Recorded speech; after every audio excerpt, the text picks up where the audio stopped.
And the Australian newspaper's chief political correspondent, Geoff Chambers, joins me now. Geoff, thank you so much for your time. Look, how does the Prime Minister move on from here? How can he take the country with him when he's so clearly, this result shows he's so clearly out of touch? Hi, Sharri.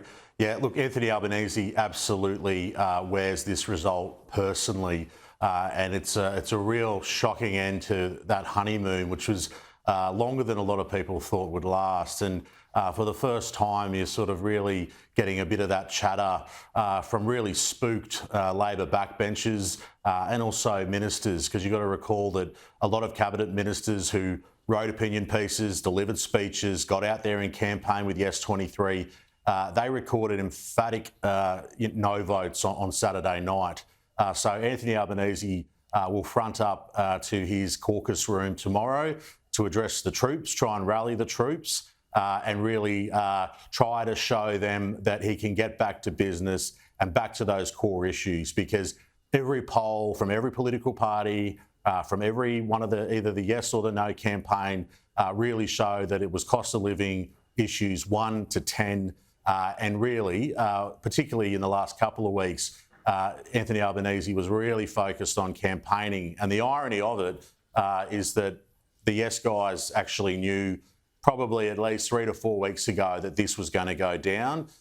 Government people and ALP people also knew that this was going to go down. Now, the scale of it was obviously a lot deeper than they thought.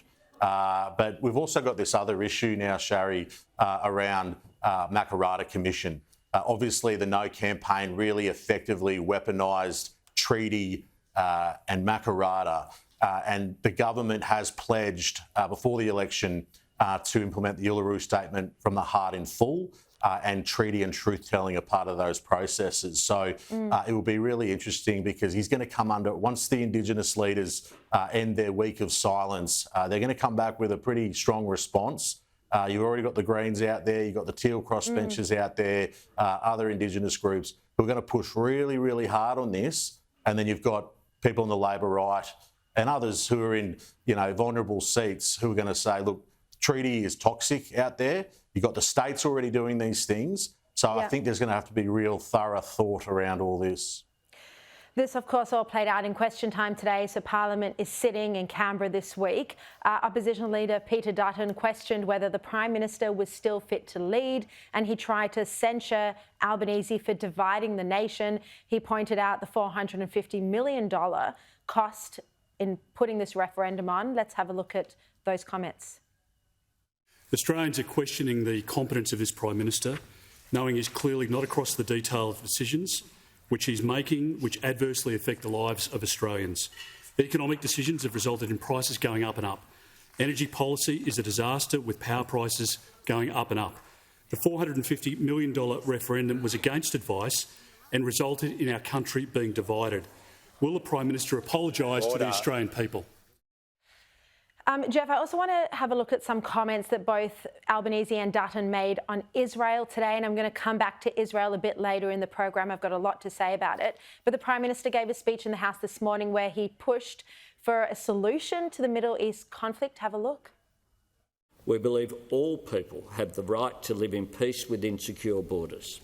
The people of Israel have that right. The people of Palestine have that right. And the best path to that reality is a negotiated two-state solution within internationally recognised borders. One of the many tragic consequences of Hamas's abhorrent attack is that it has pushed that two-state solution further out of reach. Mothers and fathers riddled with bullets, jihadists cheering over the dead bodies of Israeli soldiers, babies being beheaded. Let us be under no misapprehension about Hamas's intent from this point. It has no desire for a peaceful two-state solution. Its actions were just designed to derail the peace process. Look, Geoff, Albanese doesn't come to this position naturally. He spent his entire career as a pro-Palestinian advocate, not in Israel's corner. That was a much stronger speech, really, that we saw from Peter Dutton today. Look, I've been told that, and these are always the two core issues as Labor tries to get back in the game post-Voice. It's around the economy and it's around national security. I thought Anthony Albanese's words today were much stronger than what we saw early last week, and he was obviously out on the Voice campaign trail. So it's no surprise you see Anthony Albanese, Tony Burke, Ed Husick and some of those other Western Sydney MPs who really, we were trying to get some really strong, emphatic quotes last week in relation to what had happened in Israel. And it took until today to actually see them put some more meat on the bones. But for Peter Dutton, this national security space is a comfortable space for him. He knows it inside out.